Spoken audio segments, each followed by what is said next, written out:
What's going on, everybody? CRK here, and we're back at you with another mail call is what we're gonna call it today.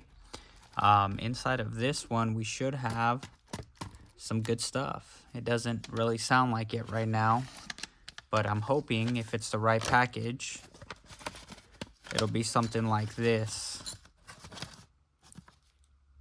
Something like that. So it won't be this kind, it won't be a big coin, but it should be at least the same amount. So let's go ahead and get it opened up. I've been waiting for this to arrive for a few days, and silver is definitely, it's getting up there in price. So it's hard to find good deals like before. I feel like before you could really get your money's worth in silver, and now it definitely takes some hunting. So that's okay. I'm cool with that. So we're gonna keep buying as often as we can, and then this will be a recycled envelope or package, which I'm totally cool with. And pretty sure I bought this off of eBay, if I'm not mistaken. Just trying to see if there was any receipt or anything in there, but there wasn't. And here's our package. And so, let's see. I was hoping there was a copy of a receipt in there so I can give you the exact breakdowns of numbers and what I paid. But essentially, long story short, I paid 75 bucks for this.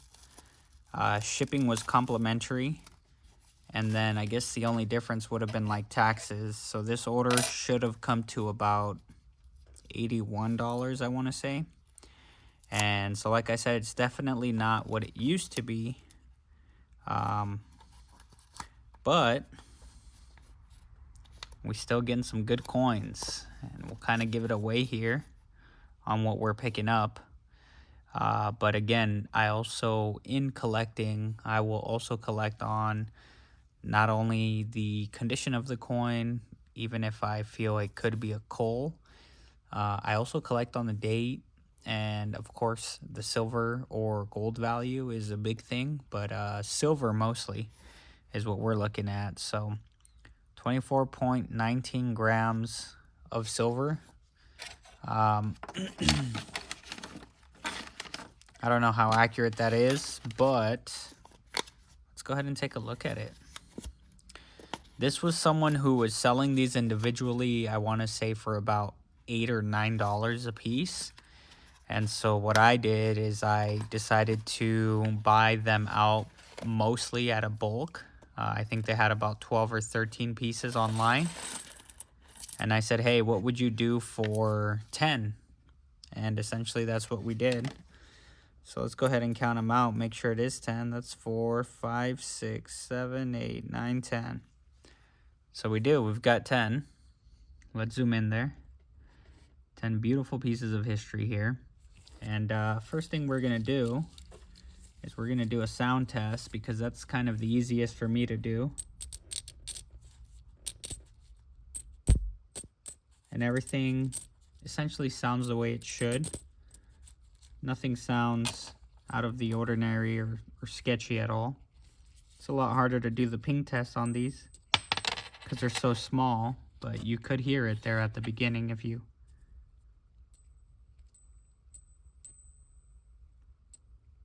Yeah, so these are pretty much passing so far from what everything I can tell. Also, I feel like this would be such a hard coin to replicate with, you know, the smaller date, the detail on the wings, right? So this is a 1941, and then here on the back, this is an axe, I want to say.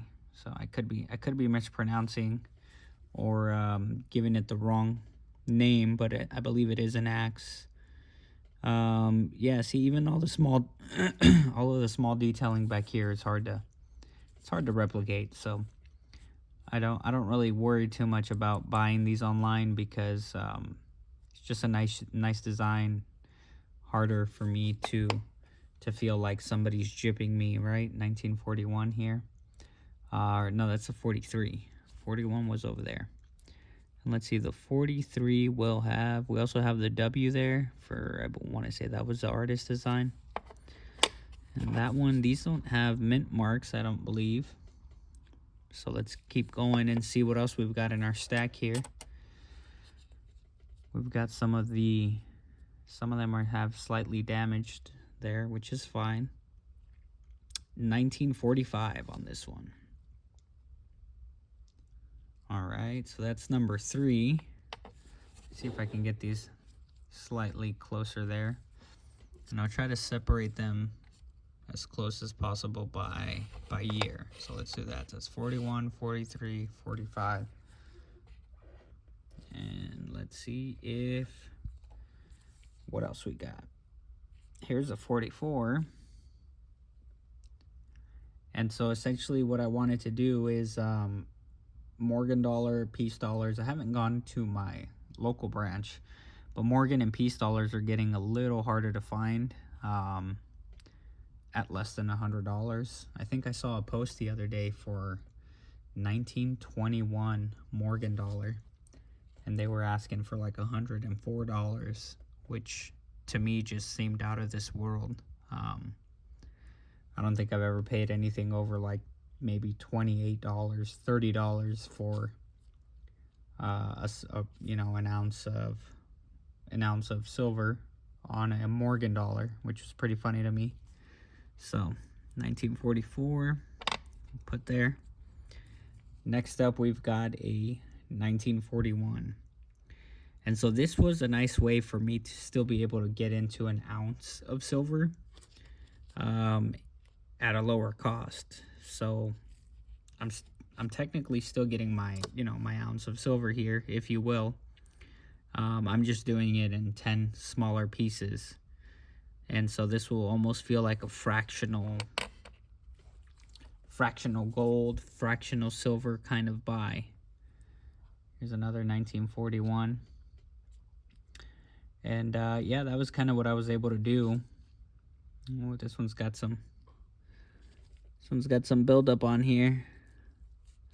It doesn't look like it's not very deep on there. Probably shouldn't scratch it off with the knife, but I'm sure it would come off. So at this point, I don't know if we're saving this, but if I find my knife around here somewhere, probably laid it down somewhere, I was gonna say I might just kind of pick at it a little, but what we'll do is we'll keep going because we still got a few more. This one's got some definite wear on the back here around the rim. But those are just like, micro pieces of silver that have rubbed off. I'm sure it makes a difference in the weight, but it's nothing that would be substantial. We got a lot of 1941s out here, which is okay.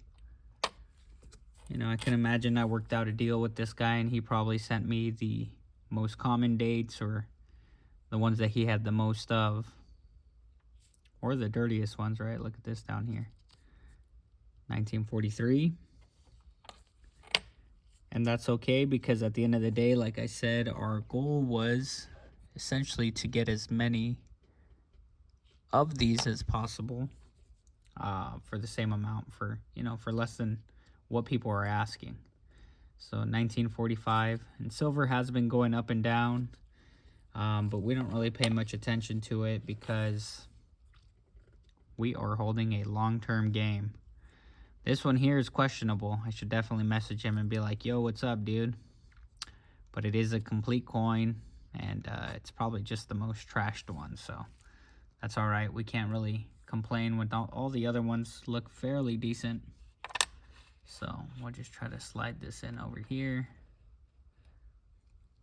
And that would be our 10. We did end up getting a few 1941s. I want to say that's about 5 of them there. So about half of them were 41s.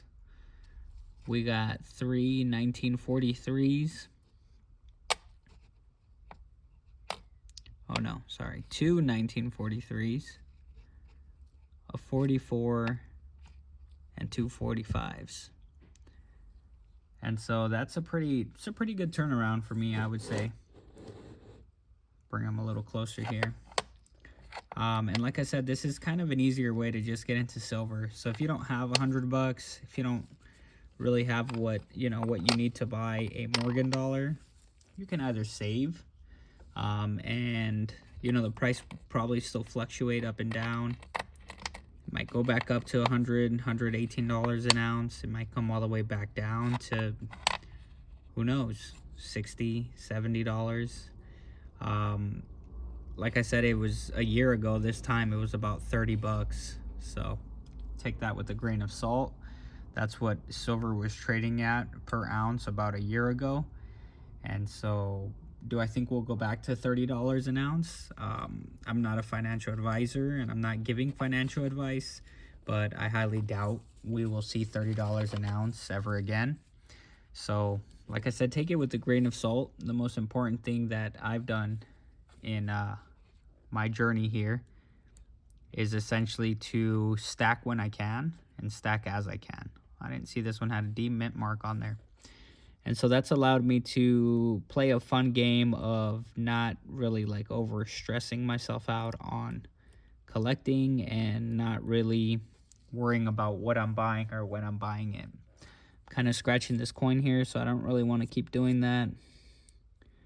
But I mean, I guess the damage is done, right? There we go. That looks slightly better.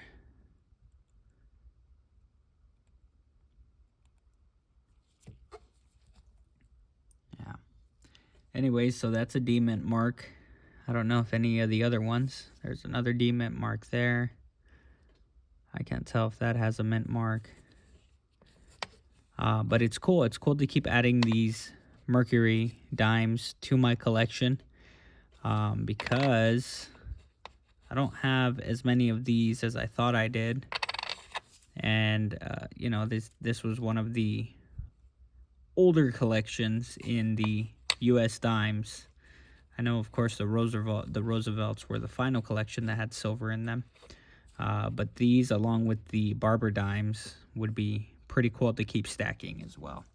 So as silver continues to get more expensive, if it does, I think I will continue to focus on more fractional portions of silver if I decide to do by the ounce. And then after this, our next goal, once we've had and stacked a healthy amount of this, because keep in mind, this stuff's going to be going away. One of the important things I didn't mention is that, people aren't holding on to coins like this anymore, right?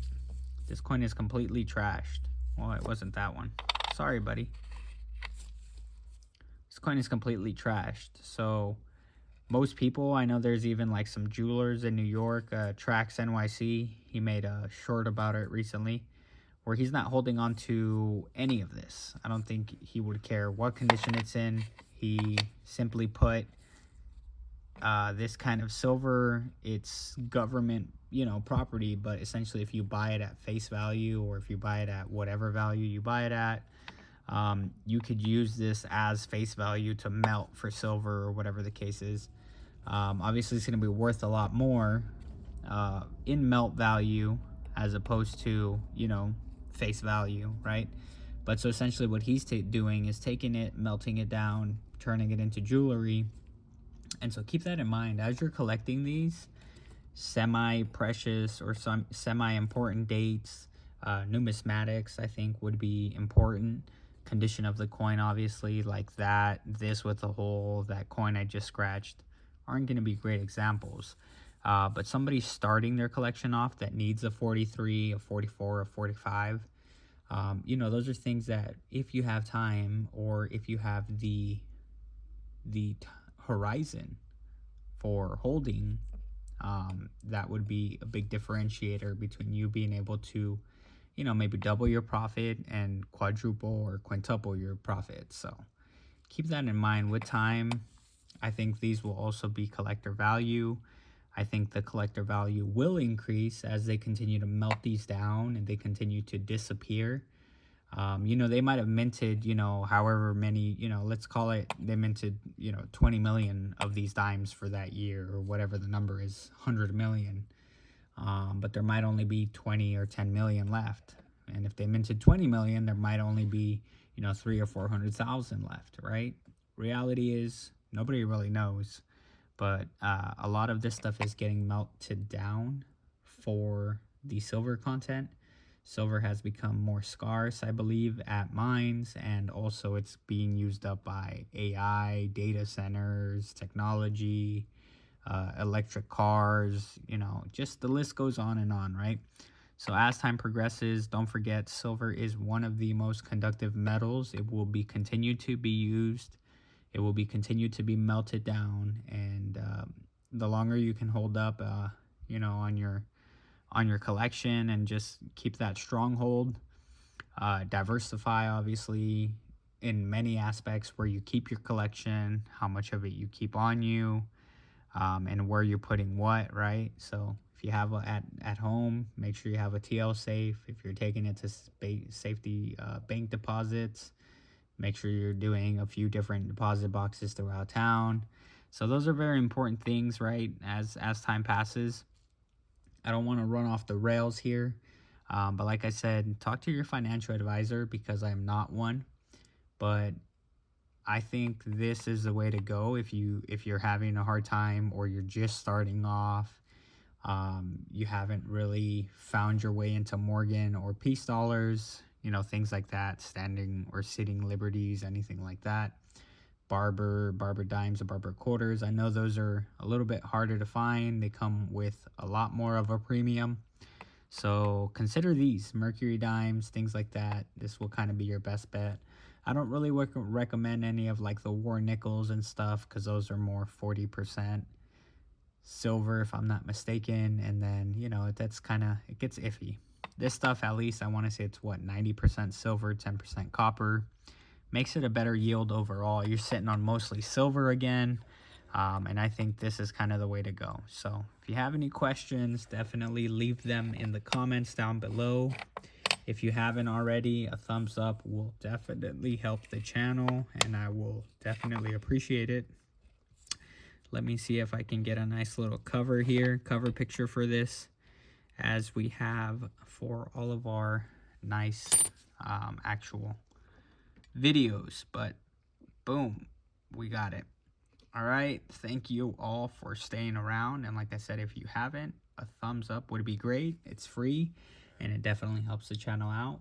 If you have any other questions on how to essentially long-term build some wealth with silver, feel free to leave it in the comments. Like I said, I've been buying silver since it was, you know, maybe $15, $14 an ounce, and that was maybe 10 years ago.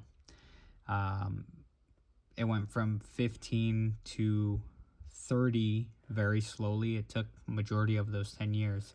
But then in the last year, it went from 30 to 100. So the math is not always mathing, which is why I would say also, you know, dollar cost average and talk to a financial advisor. Sometimes you jump in all at once, and that's hard too if you get burned, if the price drops and you bought too high. Now you're sitting holding the bag. So you don't want to be a bag holder. You want to be a silver and gold holder. All right. And once you start getting enough of this stuff, then you can have fun with copper if you want. But that's my recommendation. Again, but that's what I would do for myself. I'm not giving you financial advice. Talk to your financial advisor and see what works best for your situation. That being said, we will catch you all. Let's see. This is 24.19 grams. Let's check it out before I let you go. I'm going to throw it on the scale here. And this just says, on here it says 0.9 of an ounce. So I don't know if my scale's wrong or what's going on, but I don't know. I was under the assumption that 10 of these would come out to about the same weight of an ounce. But if not, then I definitely overpaid. If it is 16, oh, I guess, no, let's see. Well, I guess maybe it's troy ounce. I don't know. I don't know how that all works out, but again, we got 10 of our mercury dimes here. I'll do some more research if I find out how that troy ounce stuff works. I'm not really good at it, but like I said, what I am good at, stacking silver. All right. We'll catch you on the next one. Peace.